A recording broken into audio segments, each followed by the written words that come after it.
गरीब भाई बहन का जादुई सिलबट्टा। सुमित्रा और राजू का एक दूसरे के सिवा दुनिया में कोई नहीं था। वो एक पुरानी झोपड़ी में जैसे तैसे गरीबी में जिंदगी गुजार रहे थे।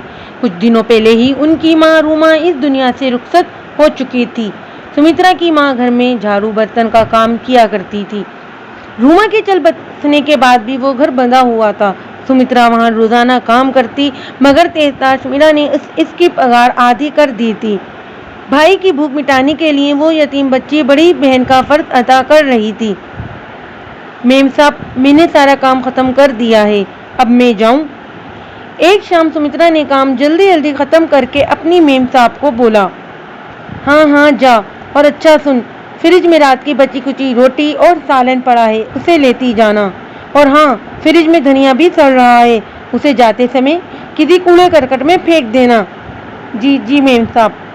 सुमित्रा झटपट किचन में आकर फ्रिज खोलती है, जहाँ रोटियों का थाल और सड़े हुए धनिये का एक गुच्छा पड़ा होता है।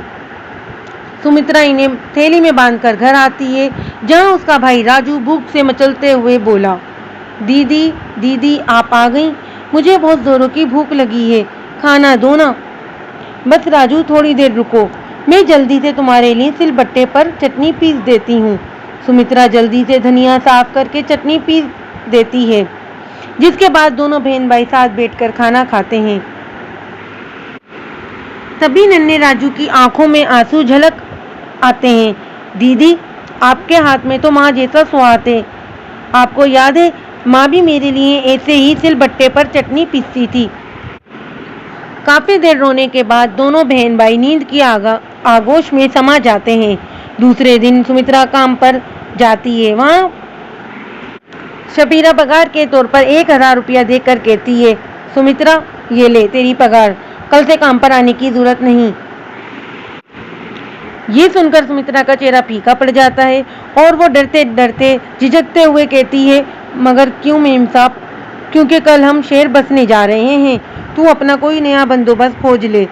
सुमित्रा वो पैसे मुट्ठी में दबाकर दुखी दिल से घर आती है। उस रात उसे बिल्कुल नींद नहीं आती। उसे बस एक ही फिक्र खाई जा रही थी, ये 1000 रुपये तो कुछ ही दिनों में खत्म हो जाएंगे, फिर मैं अपने भाई को कहाँ से खिलाऊंगी।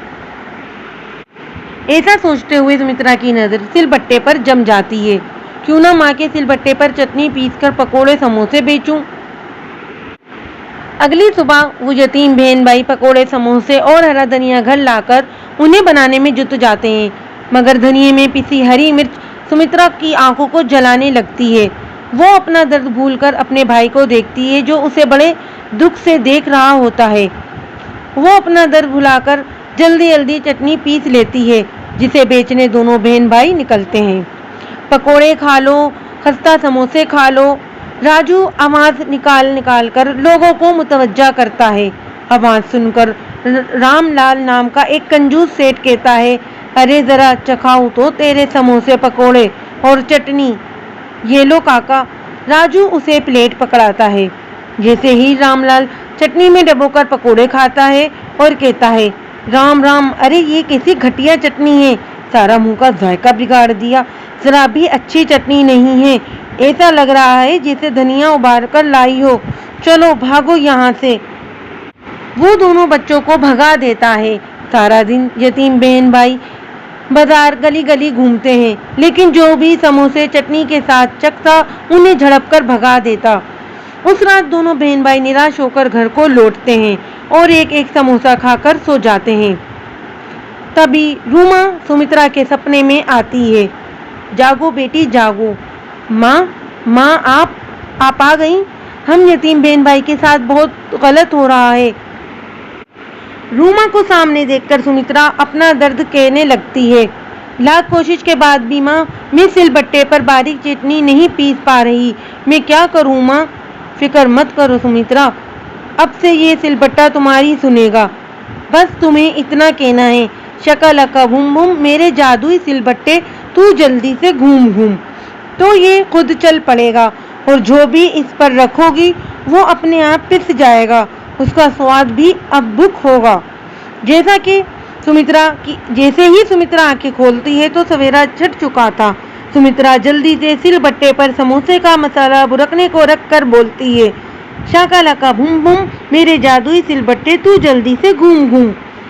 अगले ही पल जादुई सिलबट्टा मसाला पीसना शुरू कर देता है, जिसके बाद दोनों बहन भाई पकोड़े, समोसे और चटनी बनाकर बेचने निकलते हैं। खस्ता समोसे खा लो, जायकेदार चटनी का लुत्फ उठा लो, राजू बुलंद आवाज में सदा लगाता है। अरे वाह समोसे, समोसे वाले जरा हमको भी तो चखाओ अपने समोसे, और सिलबट्टे की ये चटनी भी। हाँ ना, ये लो काका, खाकर जल्दी बताओ कैसे हैं। जैसे ही गोविंद जादुई सिलबट्टे की चटनी का चटखारा लगाता है, वो दोनों बच्चों की बड़ाई करता हुआ कहता है, अरे वाह बच्चों क्या बात है, ये सिलबट्टे की चटनी तो बड़ी ही मज़ेदार है, और ये समोसे तो इतने स्वादिष्ट हैं कि कोई जवाब ही नहीं। कहो कितने पैसे हुए? बस 20 रुपये अंकल। गोविंद से पैसे लेकर दोनों बच्चे आगे जाते हैं। दिन भर उनकी अच्छी खासी बिक्री हो जाती है। सूरज ढलते ही वो घर आते हैं। दीदी आज तो आपने कमाल ही कर दिया। राजू सुमित्रा को देखकर बोलता है, मैंने कुछ नहीं किया राजू, ये सब कुछ माँ के जादुई सिलबट्टे का असर है। इसी पर पिसा मसाला मैंने समोसे और पकोड़े में मिलाया था, जिससे इसका स्वाद उभर कर आया। राजू और सुमित्रा रोजाना जादुई सिलबट्टे के सहारे खूब कमाई किया करते। जादुई सिलबट्टे पर पिसी स्वादिष्ट चटनी लोग खाते और दोनों बच्चों की खूब तारीफ किया करते। दोनों भाई बहन जादुई सिलबट्टे के कारण खूब मशहूर हो जाते हैं। गांव के साथ साथ शहर में भी इनकी खूब कमाई होने लगती है।